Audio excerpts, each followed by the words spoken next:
this story right here, this one right here, shows you the length that the federal government will go to get a member of a motorcycle club. Now, felony or not, ammunition possession, that's what they will do as a predicate, if you will, to get somebody nailed on a charge just to get them. Now, this story has been covered and covered. This is the fourth angel that has been busted over this.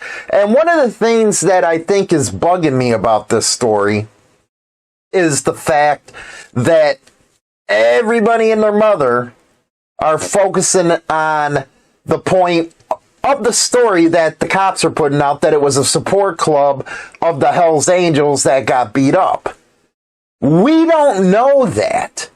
You have to remember, in the press, when the cops are talking, they think anybody and everybody that hangs around a club is either associates or supporters. So again, we don't know the full story happening here. But what I do know is, for what they picked them up on, it's kind of stupid. It is. It's stupid. It's a waste of taxpayers' money. But you know what? Them cops got their heart on, didn't they? They got off because they were able to get another member of a major club off the streets. I think at some point it becomes ridiculous that this happens at all. Cops do this just to pad the budget. Everybody knows that. Hell, you know what? It's gotten so bad that members of Congress are trying to dissolve the ATF. And we know how the ATF is, don't we? It's not a legitimate organization. It causes more problems than good because they think they can pass rules as far as our Second Amendment goes. Bureaucrats, an arm of the DOJ. And those are the same people that rag, nag, and everything else when it comes to MCs. And this is a perfect example of it. You got to see this. Perfect example. This was a press release from Justice. Fourth Hells Angel Motorcycle Club member indicted after investigation into a brutal beating. And this happened with the federal grand jury returned a one-count indictment. Do you know what a grand jury is? All they do is the prosecutor goes in and presents so-called evidence, and then do they have enough to get indicted? A defense lawyer ain't even allowed into the damn freaking room. It's one thing that I never understood. But it allows them to say, hey, we did everything the right way, so you can't blame us. Schmucks. They returned a one-count indictment against Kenneth Casper. Casper is the fourth individual to be indicted in the Eastern District of California based on an investigation into a brutal beating at the Clubhouse of the Hells Angels. The other three defendants it goes into. Now, this according to court documents.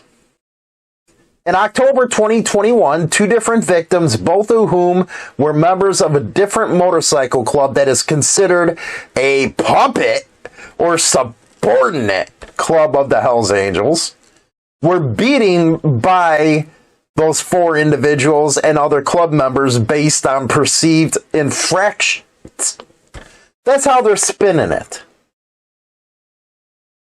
According to the court documents, on December 8, 2021, law enforcement executed a search warrant at their houses, found several firearms, ammunition, including 18 rounds of .22, .25, and or .38 in the master bedroom and bathroom.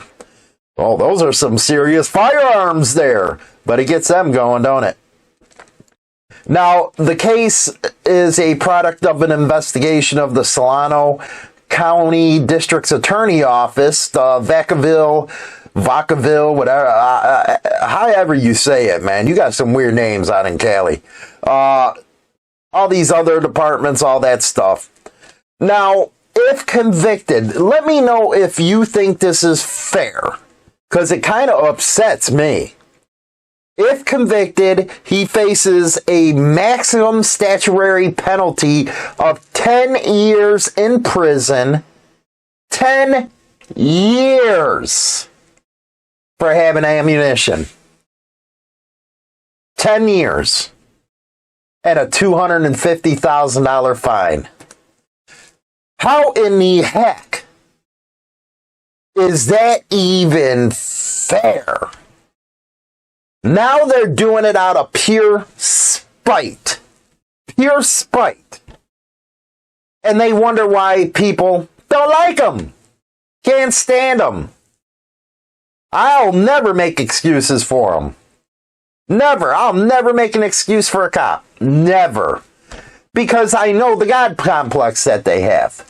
And they do it in order to get their careers, if you will, going, get their coffers freaking packed.